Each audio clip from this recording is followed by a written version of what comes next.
Okay, back to finishing up Tfilas Kalim. Okay, so we started yesterday with the list, practical list of which things need to be tabled or not. So the last thing we said, pet food dish. Remember that? If you eat from your pet food dish, you don't have to table it. Okay, pots, whether they're metal, glass, porcelain, they all need to be tabled. Pot cover needs to be tabled. Scissors that you use for food, they call it poultry shears. You know, you have those scissors that cut chicken because it comes in contact with the food, so all those things need to be tabled. Serving tray, again, if the food touches it, it needs to be immersed in the mikveh. If the food doesn't touch it, it doesn't need to be immersed in the mikveh. A food shredder or a skewer that's metal needs to be tabled. A skewer that's wood or bamboo, again, bamboo is like wood doesn't have to be tabled. A spoon rest, you know, sometimes you use a hot spoon and then you put it down somewhere, whatever. So that thing is, again, not made for food. It's made to put the spoon on, so therefore that doesn't need to be tabled. Storage containers, a lot of times you put food in storage containers. So again, if it's metal or glass, it needs to be tabled. If it's plastic, halachically, it doesn't have to be tabled. We were discussing the other day that in our custom, we try to table hard plastic, so then you would try to table it. A sugar canister, again, a strainer, by the way. Stovetop grate. No, in Hebrew it's called chatzuva. In Yiddish it's called reifus because it has 3 legs. So it's called the grate that you put on the stove. So again, you don't have to table that because the food doesn't touch it. You put a pot on top of it, so it's again not touching the food. Strainers, if it's metal, needs to be tabled. Again, plastic, halachically doesn't have to be tabled. A toaster oven. So the only thing in a toaster oven, a toaster that you put the bread directly into to toast, so you really should table it. So you have again the options, either table and let it dry out for a long period of time, or we can't table everything but the electrical part, there's everything electric. Or again, like we learned, you give it to the guy as a present, the guy acquires it, you borrow it back from the guy, and then you wouldn't have to table it. But toaster oven, the rack, in a toaster oven, you usually put food directly on it. And again, that rack of the oven would need to be tabled because food is actually touching it. Urn, again, we told you what to do with it, and whisk. Okay, that's basically the practical aspect of the kalim that need to be tabled or not to be tabled. What? Disposable things which people reuse, like an aluminum tray for challah, some people keep it even though it's... Aluminum trays is a big discussion in halacha. The truth is, the reason why, it's aluminum, it's metal. Why don't you have to table it? By the way, there are opinions that say even use it once you should table it because it's aluminum. Metal needs to be tabled benatera. So a lot of poskim hold that because it's made to dispose of, it's not made to reuse many times. So therefore many poskim hold that if you're going to reuse it more than one time, then you for sure have to table it in the mikveh. And other opinions are more makel. And that's the majority of the world today is makel about, by the way. And they hold that, listen, it's made lechatchila as disposable. It's not made, when they made it as a keli, they didn't make it to use many times over. So it's made to begin with as a disposable tray. So therefore many people are lenient, even though they use it again and again, they won't table it. No. But there are opinions that hold that you would really have to table it, especially if you use it more than once. That would apply even to the glass jugs, like pickle jars or... Glass jars that you want to use again, you have to table if it's coming in contact with food, yeah. It's not the same as the aluminum tray, meaning according to most people that they... Again, are the bottles made disposable? But the fact is the bottles people do reuse. They're made, officially they're made to throw out. The bottles, okay, to a certain extent, you can be lenient with that aspect that it's made lechatchila to throw out after usage. But the bottles, the difference is metal according to all opinions, biblical that you have to table it. Glass, many opinions say it's rabbinic. So then, if anything, glass you could be more lenient. But again, if a person can, they should table it. Are there hatarim not to table it? Yeah, there are. Because it's made lechatchil to throw out afterwards. Okay, that's basically it with tefillas kelim. Okay, next. Next in the Shulchan Aruch is what's called pas akum, bishul akum, cholav akum, and all that. Now there are certain decrees. I'm going to preface it by explaining something the Rebbe once explained in the Sikha. There are certain decrees that the Chachamim made. Takonis, Gzeiros that the Chachamim made. And they made them for reasons, as we'll soon discuss some of them. But there's two types of decrees that the Chachamim made. Sometimes when they made a decree, they gave the reason. When they made the decree, they gave the reason for the decree. They gave the reason for the Gzeira.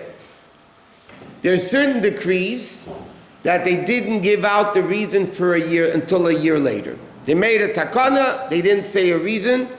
A year later, they gave out the reason for the takana. So the Rebbe explains in the Sikha, halachically, the difference is when the Chachamim made a takana and gave the reason lechatchila, then if the reason doesn't apply, then the Gzeira doesn't apply either. But there are many Gzeiros that the Chachamim made for certain reasons, but again, they did not give out the reason right away. A year later, they gave out the reason for it.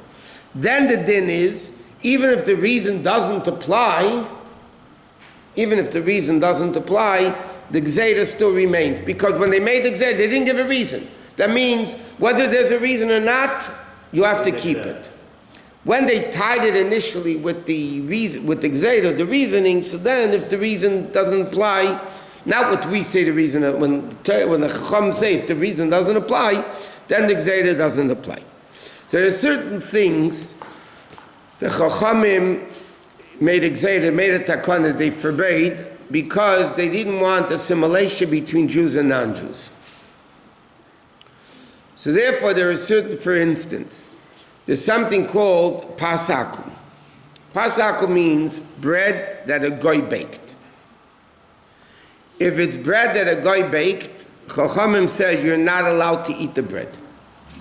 Why are you not allowed to eat the bread?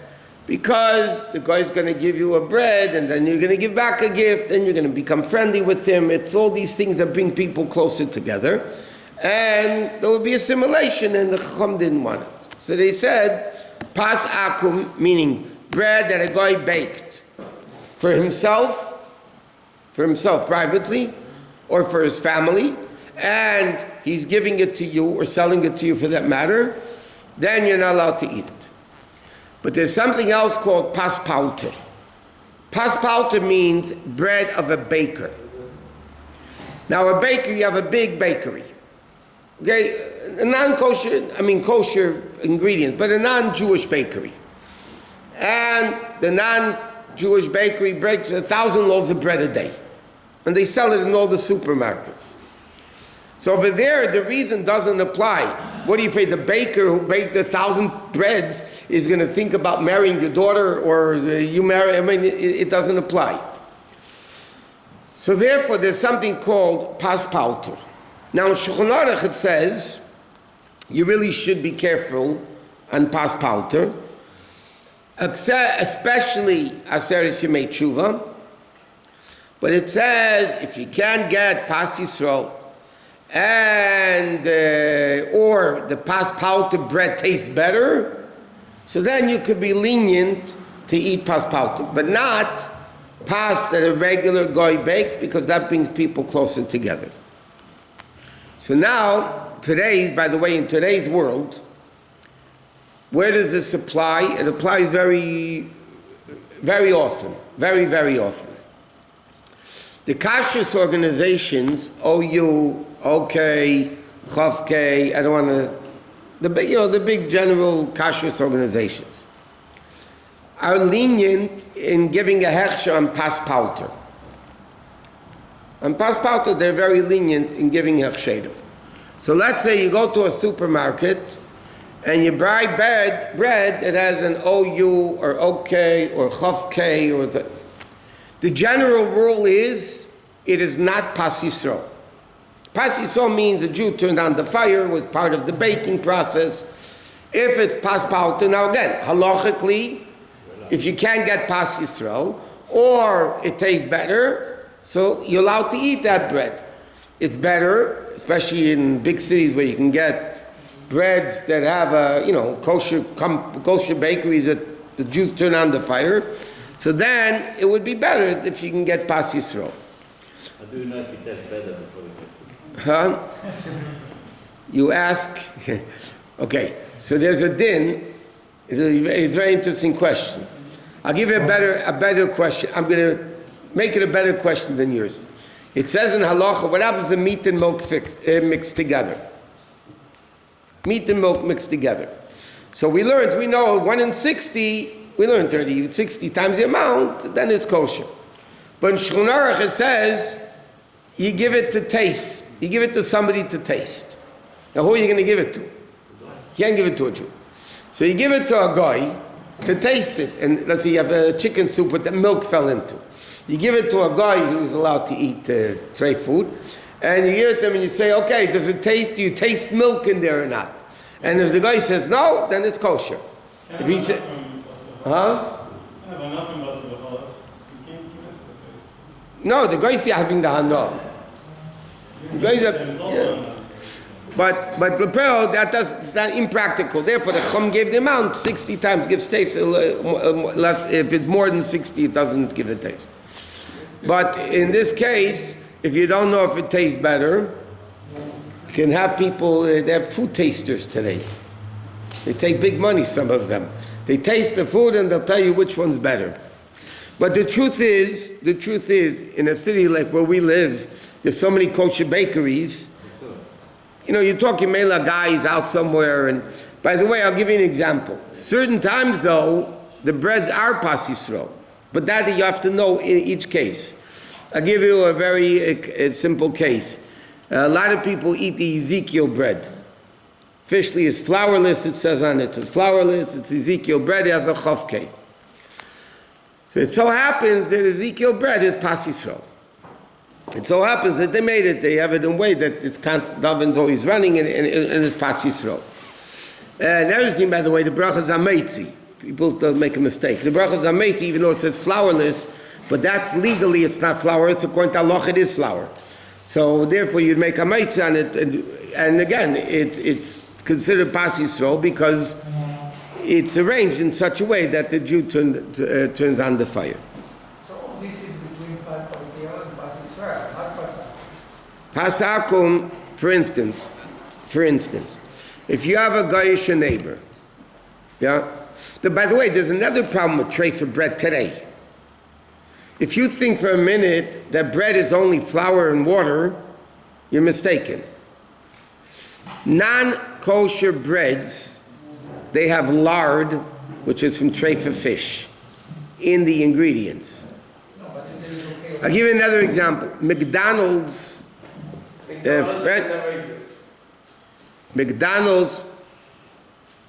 French fries are smeared with lard.